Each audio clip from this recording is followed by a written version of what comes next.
დღეს მანქანით მოვლა და ყველა ადგილის მონახულება შეუძლებელია 4 დღეში. ამიტომ ამოვარჩიეთ რამდენიმე ჩვენთვის ყველაზე საინტერესო და დავიწყეთ. ჩვენი პირველი მიმართულება ქალაქი ხანია, მაგრამ სანამ იქ ჩავალთ, ვესტუმრებით კუნძულის სამხრეთ ნაწილს, კერძოდ პრეველის სანაპიროს. თუმცა გზად რაღაც საინტერესო კანიონი შევნიშნეთ და რა თქმა უნდა გავჩერდით. ეს კურტალიოტიკოს იგივე ასომატოს ხეობაა. აქვე წმინდა ნიკოლოზის პატარა ეკლესია და ულამაზესი ხედები.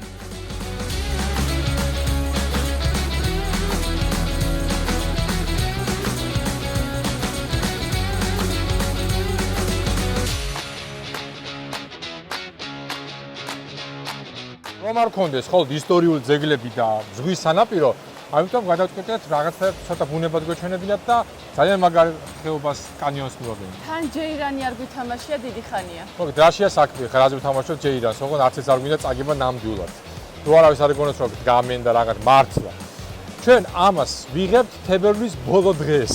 ანუ ეს გავა დაახლოებით 1 თვეში, მაგრამ ცივა, ან ვაკაცია, გუშინ დაწვიმა იყო და წყალიც არის ცივი.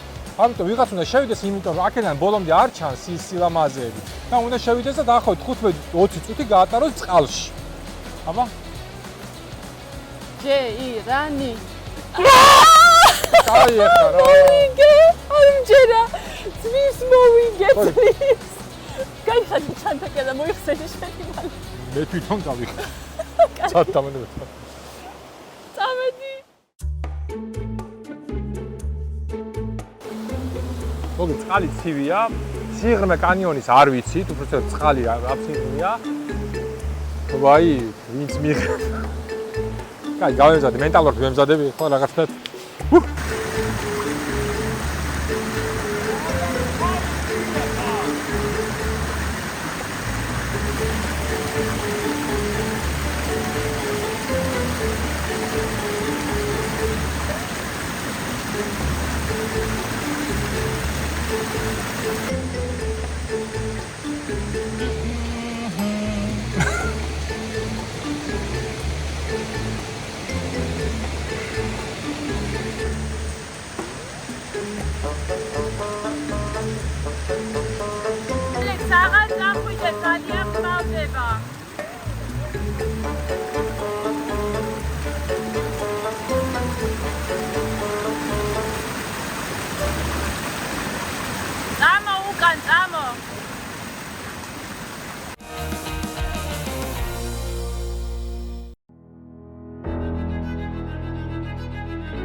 განვაგრძეთ გზა. ხეობიდან 5 კილომეტრში გავჩერდით კიდევ ერთ ძალიან საინტერესო ადგილას. ჩვენ ყოველთვის ვცდილობთ რომ მოვძებნოთ რაღაცნაირად ისეთი ადგილი, რომელიც ნაკლებად ცნობილია. კუნძულის სამხრეთ ნაწილში არის ესეთი საინტერესო ადგილი მონიკატო პრეველი. თითქოს აი დრო გაჩერდაო დაახლოებით მე-14-მე-15 საუკუნიდან ზუსტად ისე გამოიყურება, რასაც უყურებთ ახლა თქვენ ჩემს უკან. ძალიან საინტერესო ადგილია, აშენებულია დაახლოებით მე-14 საუკუნის დასაწყისში, შეიძლება მე-13 საუკუნის ბოლოს, როდესაც კრეტა გადადის ვენეციის მფლობელობაში, რადგან ცნობილია, როდესაც ის ჯვაროსნებმა აიღეს 1204 წელს, როცა მათ აიღეს კონსტანტინოპოლი, კრეტა შემდეგ მიჰყიდეს ვენეციის დოშს. და მას შემდეგ აქ ხედავთ შუა საუკუნის ევროპულ კლასიკურ არქიტექტურას და მას შემდეგ თითქოს ყველაფერი ისევე დარჩა. ერთადერთი ცუდი რაც არის, რომ შიგნით ვერ შევედით, რადგან დღეს არის დასვენების დღე, სხვა დროს აქ ჩვენ ვერ მოხვდებოდით და რაღაცნაირად ეცადეთ შესვლა, მაგრამ არავინ არ არის ერთი ძაღლის გარდა, ვინც კარებს გაგვიღებდა. მაგრამ ღირს, ვისაც გაინტერესებს განსაკუთრებით ეს მისტიკა შუა საუკუნეები.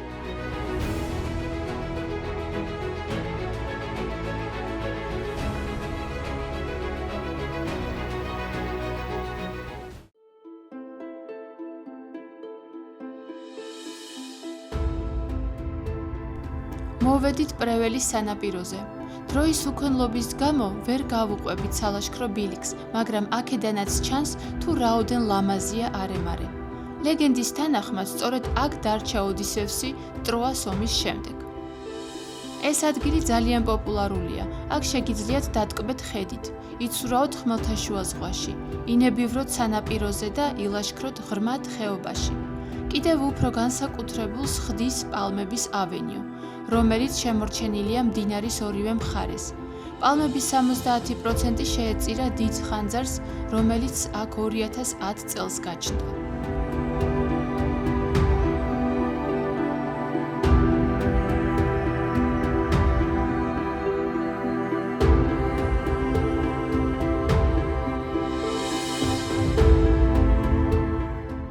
ცოტა ხანი შევისვენეთ და დავგეგმეთ ჩვენი მარშრუტი. გადავწყვიტეთ პირდაპირ ხანიაში წასვლა, რამე თუ გვინდა იქ შევხვდეთ მზის ჩასვლას.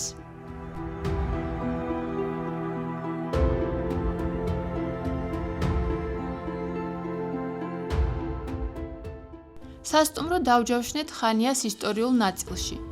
შესვლა თვით რეგისტრაციით იყო.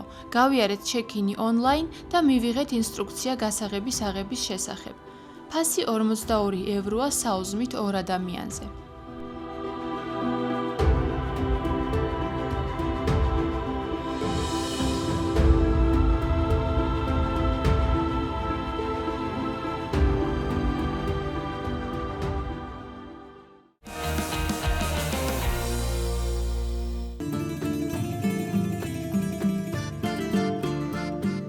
დღეს განსაკუთრებული დღე იქნება. უნდა ვეწვიოთ ორ ულამაზეს სანაპიროს და მსოფლიოში ერთ-ერთ ძველ ზეთისხილის ხეს.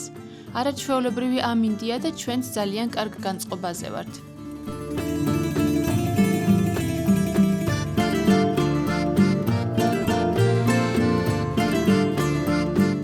ეს არის კრეტა, სოფელი ვოუვესი და მართლა გარედან დარჩენილია და შიგნიდან არის სრულად ცარიელი, მაგრამ ხე დღემდე ცოცხლობს და დღემდე ისხამს ნაყოფს. აი მართლა უნიკალურია, როცა ეხები რაღაცას ყველაზე ძველს. რა თქმა უნდა, ინტერნეტში მოვიძიეთ ინფორმაცია, არსებობს რაღაცა ვერსიები, რომ არის თქვა ისრაელში, იტალიაში და ასე შემდეგ, მაგრამ ყველაზე მეტი წყარო მიუთითებს, რომ სწორედ ეს ზეთისხილის ხე არის ყველაზე ძველი და მით უმეტეს საბერძნეთის ზეთისხილი რას წარმოადგენს, ყველას კარგად მოგიხსენებათ.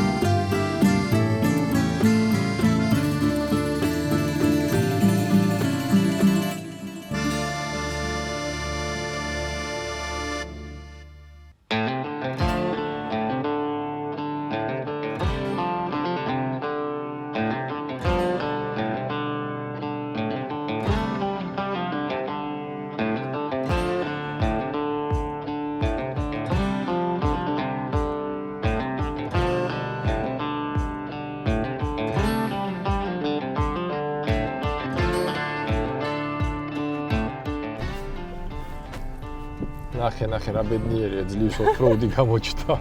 რაც ლაპარაკობს, სულ ერთია Toyota Yaris-ია თუ Mitsubishi Delica. სულ ერთია. თავარია ოფროუდი იყოს. თავარია მანქანა არ გავაფუჭოთ, სანამ მივხვდით. ეგრე მიცნობ, რომ მანქანა შეიძლება გავაფუჭო. რა, კაკალივით გზა არის. კაკალივით ყავისფერი. მართალია ქვემოთ ჯიპები ეყინათ, იმიტომ რომ ვერ გაბედეს აქ წამოსვლა, მაგრამ არა უშავს. სამაგიეროდ Yaris-ი პირველი მანქანა იქნება Toyota Yaris ოჯახიდან, რომელიც ავა ბოლოს სანაპიროზე. ისე რა უცნაურია, სანაპიროზე ავდივართ, კი არ ჩავდივართ. ბოლოს მაინც უნდა ჩავიდეთ. ნახე, კლდე ახლა სადღაც კილომეტრი გვაქვს ჩასასვლელი ზღვამდე. დამამაზია. ძალიან მომწონს და ძალიან ბედნიერი ვარ. რა.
ჩვენი ბოლო გაჩერება დღეისთვის ელაფონისის სანაპიროა, რომელსაც ვარდისფერ სანაპიროს უწოდებენ ფერიდან გამომდინარე. მაგრამ გაითვალისწინეთ, რომ ინტერნეტში მოძიებული სურათები ნამდვილ ფერს არ შეესაბამება, თუმცა მაინც ძალიან ლამაზია და შეიძლება მზის ჩასვლისას უფრო მკვეთრი და აღქმადიც იყოს.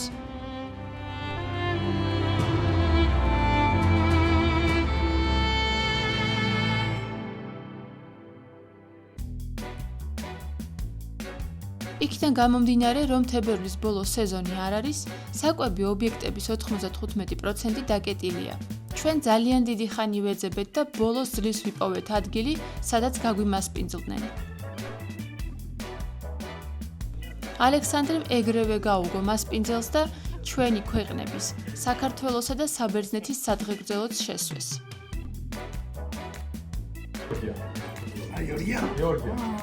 Bravo. ახლა კი დროა სახლისკენ, ხანიასკენ გავეშუროთ.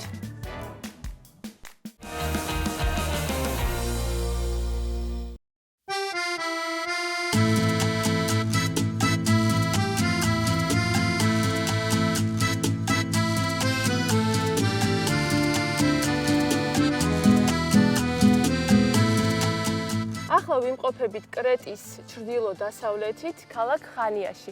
ეს კედლები, სადაც ახლა ჩვენ ვდგავართ, მათი ისტორია იწყება მე-7 საუკუნეში ძველი წელთაღრიცხვით. შემდეგ უკვე ვენეციურ პერიოდში მე-13-მე-16 საუკუნეებში აქ გაიზარდა ეს კედელიც და მოსახლეობაც და უკვე ოსმალების დაპყრობის შემდეგ კიდევ უფრო დაემატა აქაურობას შენობები კედლის ნაწილებით და იმიტომაც არის მთლიანი ეს არქიტექტურა ასეთი შერეული. ეს ქალაქი განსაკუთრებულად მომეწონა იმ ქალაქთა შორის, რაც ვიხილეთ კრეტაზე, იმიტომ რომ ძველი ქალაქის უბნები თავისი ქუჩებით არის რაღაც საოცრება. პატარა ლაბირინთსაც კი ჰგავს. დრონის კადრებში აუცილებლად გამოჩნდება ეგ და თქვენს გაგიზიარებთ. თან გარდა იმისა, რომ არის ძალიან ლამაზი ქალაქი, რაც მე ძალიან მიყვარს, აქ გვაქვს ერთად ზღვა, ისტორია და კულტურა და აი გავხედავთ, ხედავთ თოვლიან მწვერვალებს. თოვლიანი მთებით, თოვლიანი გზები, გზები თუ მთები, რა მნიშვნელობა აქვს. ბუნებად განსხვავებული ცენტრალურ-აღმოსავლეთ კრეტასგან უფრო მეტი სიმწვანეა, უფრო ლამაზი ბუნებაა, უფრო მეტი წყალია და უფრო მეტი მთაც. და მთაც და ხალხიც რაღაცნაირად უფრო ისეთია, სულ მოყვარეს. სხვა შორის ხანია არის ჩანია, ჭანია, ჯანია, სხვადასხვანაირად კითხულობენ, სხვადასხვანაირ ენაზე და ამიტომ ძალიან საინტერესო ეტიმოლოგია აქვს, მაგაზე ცალკე კომენტარებში ვისაუბრებთ. აქ დავრჩებოდი კიდევ 1-2 დღე. სამწუხაროდ უნდა წავიდეთ.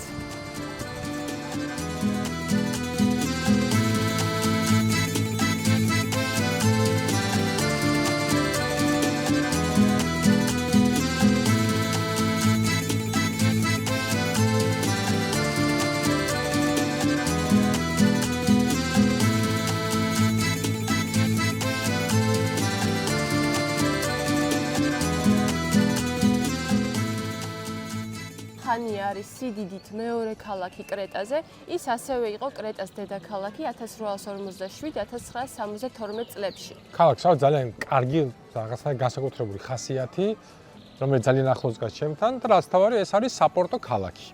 საპორტო ქალაქი მოღონ ცოტა განსხვავებული ხასიათით. სადაც ახლა ვართ, აქ არის ძირითადად პატარა გემები, იახტები და ნავები, ხოლო მეორე მხარეს არის მეზობელი გადაბმული ქალაქია საუდა, სადაც არის უკვე დიდი პორტი და ერთ-ერთი მთავარი საპორტო ქალაქია მთელს საბერძნეთში და განსაკუთრებით კუნძულ კრეტასი. ისიც შეგვიძლია აღვნიშნოთ, რომ თავისი აეროპორტიც აქვს ხანიას, ასე რომ ათენიდან შეგიძლიათ ან ჰერაკლიონში გადმოფრინდეთ, ან ხანიაში.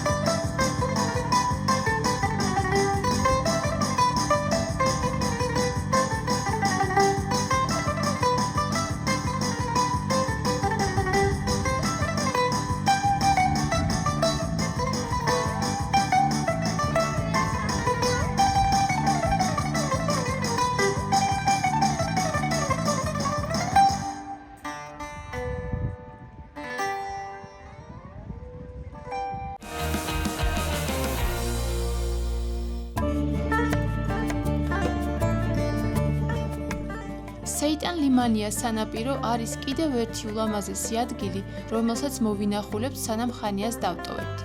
ქალაქიდან სულ რაღაც 23 კილომეტრში მდებარეობს და დაკარგულ სამოთხეს გავს. ეს პატარა ყურე ისეა შეჭრილი კლდეებში, რომ ერთხელ დანახვისას აღარასოდეს დაგავიწყდებათ მისი სილამაზე.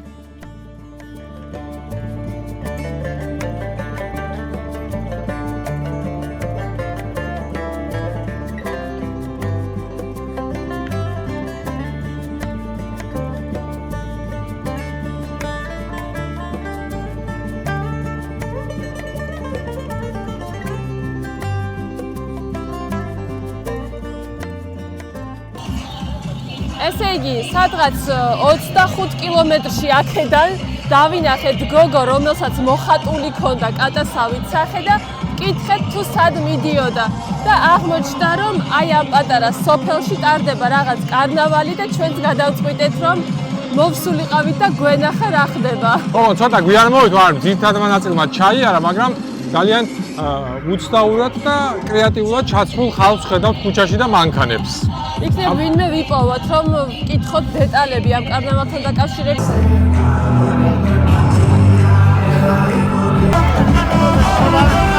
Sumlaki!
Trumpets blow.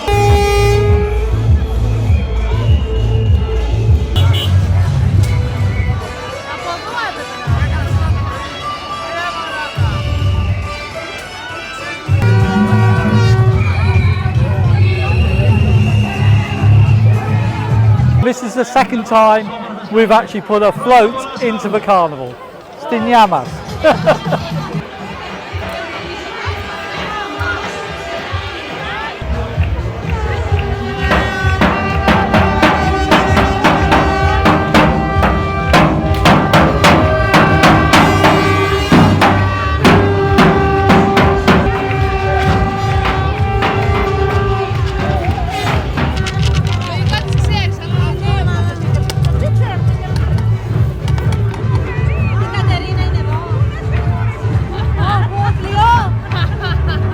To enjoy and to start the new year and the new season with good harbor beer and a lot of fun.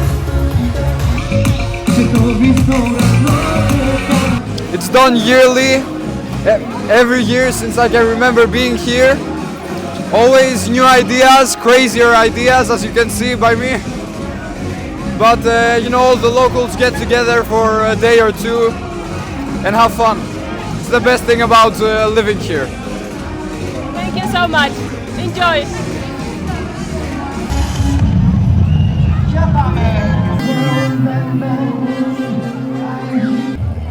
ძალიან კარგი იყო და კიდევ კარგი რომ დავუჯერეთ იმ გოგოს და აქ წამოვედით.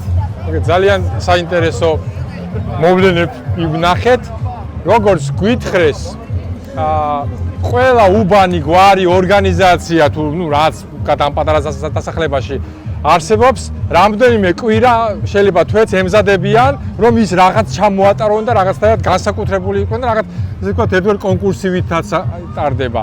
და რაც თავია, სიმბოლურად აცილებენ ზამთარს და ეგებებიან გაზაფხულს. რაც თავარია, მხოლოდ ადგილობრივები არ იღებენ მონაწილეობას, რამდენიმე ადამიანი შეხვდა, ვინც განგებ ამ დღესასწაულისთვის არის სხვადასხვა ქვეყნიდან ჩამოსული აქ. თან აქ საუბარი გვაქვს პატარა სოფელზე, ეს არა რაღაცა დიდი ქალაქი. კი, ნახეთ რომ სხვაგანაც რაღაცები ტარდება, მაგრამ რაღაცა უფრო ისეთი იყო, რაღაცა საყვარლობა იყო ძალიან. ძალიან. და რომ არ გვეჩქარებოდეს დარჩებოდი კიდევ. ხო, ჩვენ გვეჩქარება დღეს მიფრინავთ უკან ათენში და უნდა წავიდეთ.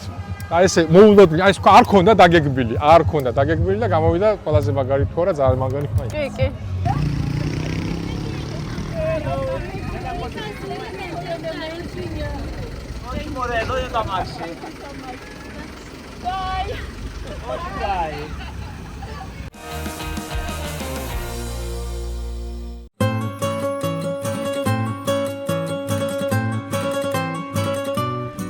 სრულდება ჩვენი მოგზაურობა, მოვიარეთ თლიანი კრეტა ვერ მოვიარეთ სიმართლეა, მაგრამ მაქსიმალურად ისი ნახვაც შეიძლებოდა 4 დღის განმავლობაში ყველაფერი ვნახეთ. ძალიან რაღაცა ემოციები დატვირთულია, რადგან ნახე რამოდენიმე ისეთი ადგილი, რომელიც იყო ჩემთვის, როგორც აი სპეციალისტ ისტორიკოსი ვარ, როგორც ისტორიკოსისთვის ძალიან მნიშვნელოვანია, აი მაგალითად როგორც იყო კნოსოსი და ფესტოსი.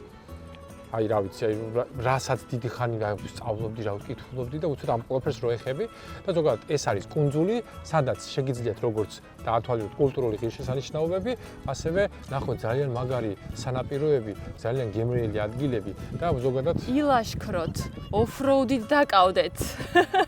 და ისიც უნდა ვთქვათ, რომ რადგან ახლა არასეზონია, ძალიან მისაღები ფასებია. სასტუმროებით საშუალოდ არის 40 евро 2 ადამიანზე საუზმით. რესტორნებშიც, კაფეებშიც რომ გახვიდეთ, საშუალოდ 10-12 евро აი გემრიელად რომ მიირთვა, ადამიანისთვის სრულიად საკმარისია. და რა ჩემთვის ზოგადად აღმოჩენა არ არის, მაგრამ ნამდვილი გემო ზეთის ხილის ზეთის, აი აქ გავიგე. ან საერთოდ სხვა რამეს ვჭამთ თბილისში. მართლა საერთოდ სხვა რამეს, აი ყველაზე ძვირიანი და საუკეთესო რაც მიყიდია. აი არ შეედრება, აი ჩვეულებრივ გუშინ გავჩერდით რაღაც თის სოფელში, ქალმა გამოგიტანა რაღაც სახლში დამარინადებული, იყო ფანტასტიკურად გემრიელი. რა ვიცი, აი ჩემთვის იყო აი ძალიან მოყვარული არ ვიყავი, მაგრამ ამის შემდეგ ვეცდები რომ თბილისს მოვნახო საუკეთესოდ აქედანაც წავედოთ აუცილებლად.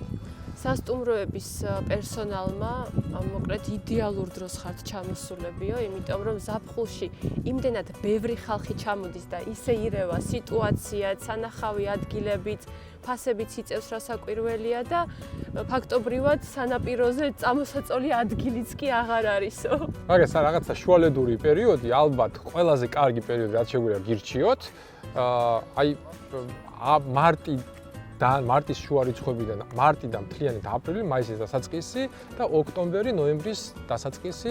ეს არის ის როდესაც ბევრი იდეალური პერიოდი, როდესაც ბევრი ხალხიც არ არის და საკმაოდ თბილა, ზღვაც შედარებით თბილია. ასე რომ მანქანის ტარებაც გამოვცადეთ კრეტაზე, ძალიან მარტივი არის.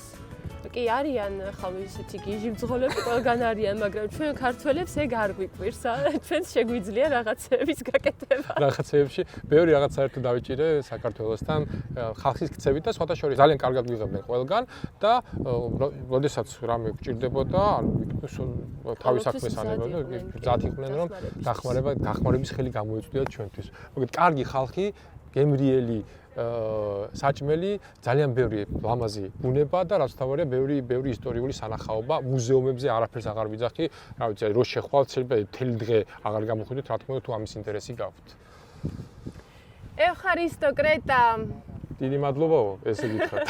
ჩვენ კი ბრუნდებით საქართველოში, მაგრამ ამით რასაკვირველია არ მთავრდება ჩვენი თავგადასავლები. მომავალში კიდევ უფრო საინტერესო და ძალიან მაგარი ადგილები ველოდება წინ.